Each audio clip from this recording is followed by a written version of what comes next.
मिर्ज़ा गालिब, एक ऐसा नाम जो आज भी 200 साल से ज्यादा गुजर जाने के बाद भी किसी मॉडर्न सुपरस्टार की तरह गूंजता है।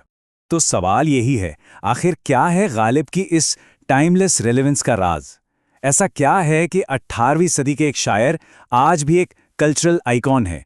मतलब उनकी शोहरत का आलम तो देखिए, आज भी किसी महफिल में अगर उनका कोई एक मिसरा कह देना तो पूरी की पूरी महफिल दूसरा मिसरा खुद ही पूरा कर देती है। यही तो उनकी अमर विरासत का सबसे बड़ा सबूत है। गालिब की इस प्रतिभा को समझने की जो पहली और शायद सबसे बड़ी कुंजी है, वो एक कॉन्सेप्ट है जिसे मशहूर लेखक जावेद अख्तर ने नाम दिया है फेल्ट थॉट। तो ये फेल्ट थॉट आखिर है क्या चीज? देखिए, इसे ऐसे समझते हैं, ये है दिल और दिमाग का एक एकदम परफेक्ट फ्यूजन।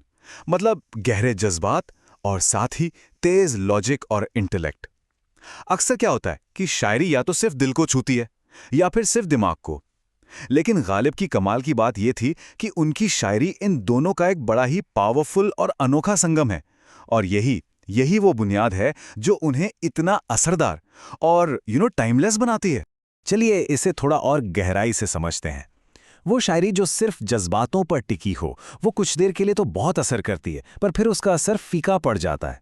दूसरी तरफ वो शायरी जिसमें सिर्फ लॉजिक हो, वो दिमाग को तो अपील करती है पर दिल से कनेक्ट नहीं कर पाती।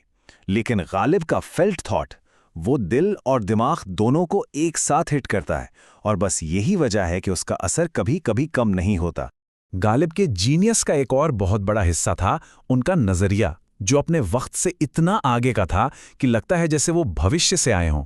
इस एक शेर से ही उनकी सोच का पूरा अंदाजा हो जाता है। उन्हें यह बात अच्छी तरह पता थी कि वो एक ऐसे आने वाले कल के लिए लिख रहे हैं, एक ऐसे फ्यूचर के लिए जो उन्हें शायद बेहतर समझ पाएगा। उनकी सोच, उनका माइंडसेट बिल्कुल मॉडर्न था। वो हमेशा स्थापित परंपराओं पर, ट्रेडिशंस पर सवाल उठाते थे। उनका एक मशहूर ख्याल है कि काबा यानी कि परंपरा उनके पीछे है और कलीसा यानी नया ज्ञान उन्हें आगे खींच रहा है। वो ये भी मानते थे कि जो इंसान सोचता है, जो जागरूक है, उसकी किस्मत में बेचैनी लिखी हुई है। कितनी गहरी बात। अच्छा, अब एक बहुत ही दिलचस्प और आज के ज़माने से जुड़ी हुई परेशानी की बात करते हैं। सोशल मीडिया पर गालिब के नाम से जो झूठी शायरी फैलती है ना, उसकी। इसका एक बड़ा मज़ेदार किस्सा भी है। एक बार एक काफ़ी मशहूर सियासतदान ने एक लंबी, बड़ी इमोशनल सी नज़्म ट्वीट कर दी और उसे गालिब का बता दिया, जबकि सच तो ये है कि उसका गालिब से दूर दूर तक कोई लेना देना नहीं था। और ये सिर्फ सोशल मीडिया तक ही नहीं है। एक बार तो पार्लियामेंट में, संसद में बहस के दौरान एक ऐसा ही शेर पढ़ दिया गया जो गालिब का था ही नहीं। तो आप सोच सकते हैं कि ये गलतफहमी कितनी गहरी है। और हाँ, ये कोई नई बात नहीं है। ये मत सोचिएगा कि ये सिर्फ आज हो रहा है।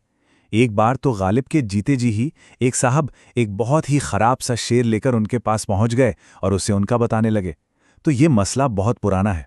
अब आते हैं गालिब की प्रतिभा के आखिरी और शायद सबसे ज़रूरी पहलू पर, और वो ये है कि उनका जो फलसफा था, उनकी जो फिलॉसफी थी, वो सिर्फ और सिर्फ भारत की इस अनोखी ज़मीन पर ही पैदा हो सकती थी। इसे समझने के लिए हमें अद्वैत के दर्शन को जानना होगा। ये वेदों से निकला एक बहुत पुराना भारतीय विचार है जो कहता है कि बनाने वाला यानी क्रिएटर और उसकी बनाई हुई दुनिया यानी क्रिएशन, ये दो अलग अलग चीज़ें नहीं हैं, ये एक ही हैं। ये उस सोच से बिल्कुल अलग है जहां बनाने वाले को एक अलग हस्ती माना जाता है जो कहीं ऊपर बैठकर अपनी बनाई दुनिया का हिसाब किताब करती है। अब गालिब के इस गहरे शेर को देखिए।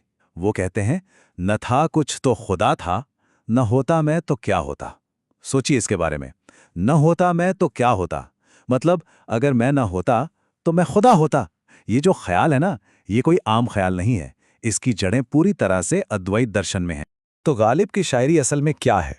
वो उनकी मध्य एशियाई विरासत और हिंदुस्तान की गहरी फिलॉसफिकल सोच का एक लाजवाब संगम है, एक परफेक्ट सिंथेसिस। और इन दोनों के मिलने से ही एक नई सोच पैदा हुई जिसका नाम है गालिब। तो इन सभी बातों को अगर हम जोड़कर देखें तो सवाल ये उठता है कि आज के दौर में, आज के वक्त में गालिब को पढ़ना और समझना इतना ज़रूरी क्यों है? देखिए, गालिब जैसी महान शायरी या किसी भी महान कला को सराहने से सिर्फ हमारा मनोरंजन नहीं होता, ये हमारे अंदर हमदर्दी, एम्पैथी पैदा करती है। ये हमें एक ऐसी समझ देती है जिससे हम नफरत और भेदभाव से लड़ने की ताकत हासिल करते हैं और एक ज़्यादा मुकम्मल, एक बेहतर इंसान बन पाते हैं। तो आखिर में एक सवाल सबके लिए सोचने के लिए, आज की इस दौर में जब हम इतने बटे हुए हैं, इतने डिवाइडेड हैं, तब गालिब की शायरी, जो कि खुद एक संगम का, एक सिंथेसिस का नतीजा है, वो हमें क्या सिखा सकती है?